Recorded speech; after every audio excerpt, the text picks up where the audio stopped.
مولاي صل وسلم دائما أبدا على حبيبك خير الخلق كلهم مولاي صل وسلم دائما أبدا على حبيبك خير الخلق كلهم. Welcome dear viewers to Adinul Qaimu, and we go straight into another question to Maulana, and that question is, was there any reason why man was created different from the rest of the creatures? Because man's origin, according to Islamic teachings, is different from the rest of the creation. He has been gifted with a very honorable mission. Listen, Allah has been so gracious and so kind and so generous towards man that it is unbelievable, you know. It is unbelievable. Look at the rest of the creatures.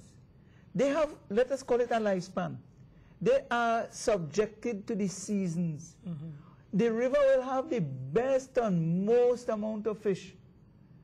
And when the dry season comes, Everything goes. everything dies. And the few that may hide here or there or so, they preserve and all over again.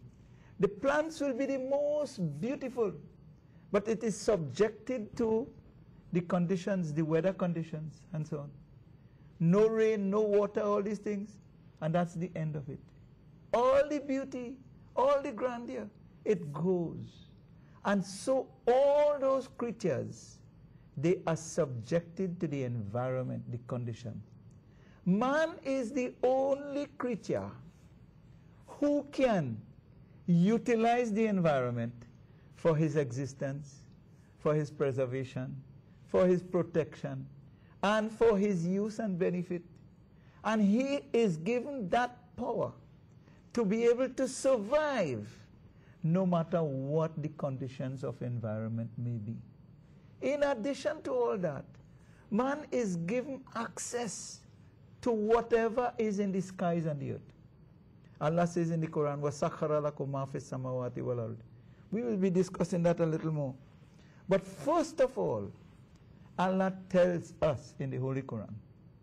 Allah tells us in the Holy Quran. You see this little speck of dust from which I came into existence?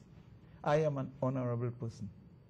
Allah says, verily, we have honored the progeny of Adam. وَلَقَدْ كَرَّمْنَا بَنِي آدَمَ. We have honored the progeny of Adam, provided them with transport. Allah provided them with transport. When we feel we invented the motor car, all that is in Allah's plan, that we will be, look, before that, animals, and we use the animals for transport, provided them with transport on land and sea, giving them for sustenance things good and pure, and conferred on them special favors above a great part of the creation. Allah is saying so about a special creature he created called man. And he is telling man, look, I have honored you, and I have given you status, and I have provided for you, and I have done all these things. Why is Allah saying all that? That is something that we need to think about. Man alone has the capacity to utilize all the things in the skies and the earth for sustenance, and for existence, and for protection, and for survival. Right?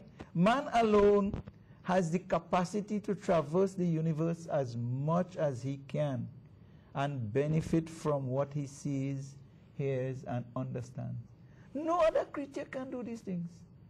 Right? Some could fly, some could do all these things. So, and that's it. But as for man, look at, the jinn has power, but what they can do?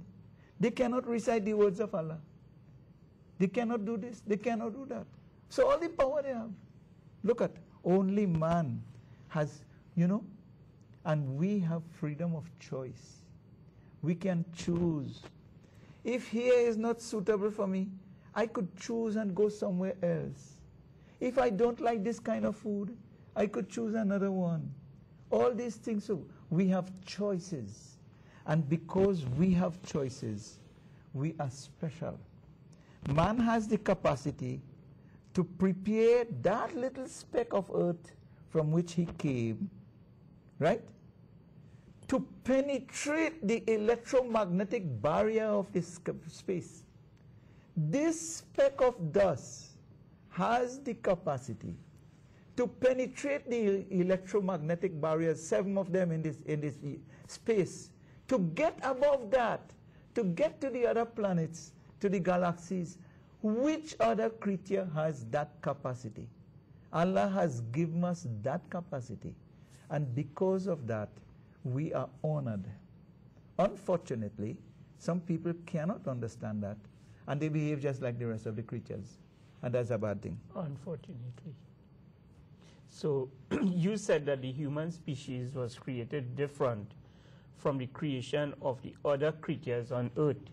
But if we look at the theory of evolution, that the higher species in creation, they evolved from the lower ones. What you are now telling us is that man did not evolve from an ape, as is believed in the evolution. What does Islam teach about man growing from some lower species in creation? First of all, Islam does not uphold that.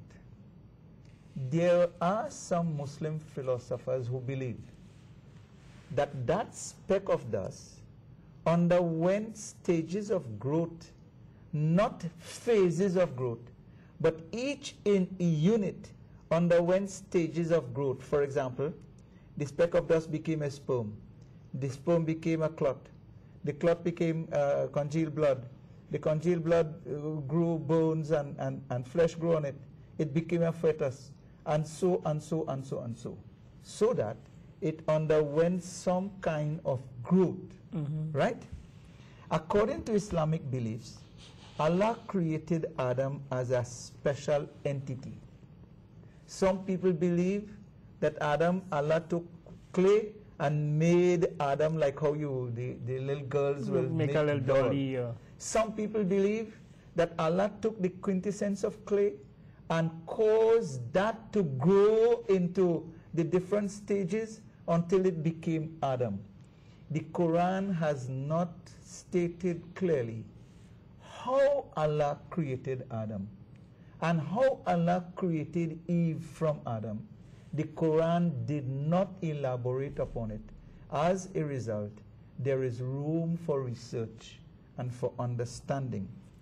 When everything was perfect, then Allah announced to the angels, after Allah created the earth, perfected it, caused plants to grow, caused animals to grow, caused all that to come into existence, then he said to the angels, I am about to appoint a Khalifa, a vicegerent on earth, right? And that being will be man, will be Adam. He even told the angels that he would form and fashion Adam and then put into him a non-physical entity. He told the angels all that he is going to create Adam, a physical shell, and then he is going to put a non-physical element in it called the ruh or the soul. And after Adam is perfected and he has that capacity, then the angels should acknowledge his superiority over them, right? He records this about this in the Holy Quran in the following verses. Behold, the Lord said to the angels, I will be putting on earth a vicegerent. وَإِذْ قَالَ رَبُّكَ لِلْمَلَائِكَةِ إِنِّي جَائِلٌ فِي الْأَرْضِ خَلِيفَةً. Chapter 2, verse 30 of the Holy Quran. So Allah informed the angels, first of all, what will be the mission of that creature called man. He will be my vicegerent. In other words, none of you will have the capacity to be my vicegerent on earth. Only the man that I'm going to create, he will have that capacity to be my vicegerent on earth. Then Allah says, so when I have fashioned him in due proportion, right? and breathe into him of my spirit, all of you must fall down in obeisance to him. So after I have perfected him, and I have put into him a special element, which I call my spirit, Ruhi, my spirit, then I want you all to acknowledge that he is superior to all of you. Now, we must understand that the angels had a little bit of reservation, and Satan had his little bit of reservation. And all these things went on.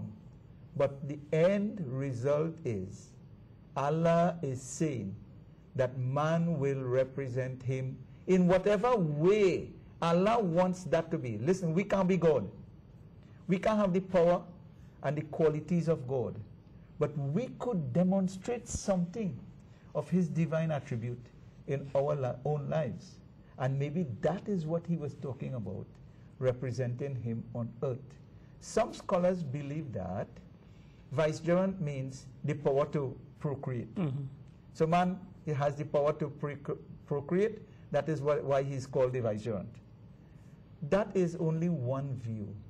But we have plenty more of the beliefs and understanding of man as vicegerent of Allah here on earth. And because of that, we need to understand that we have a capacity.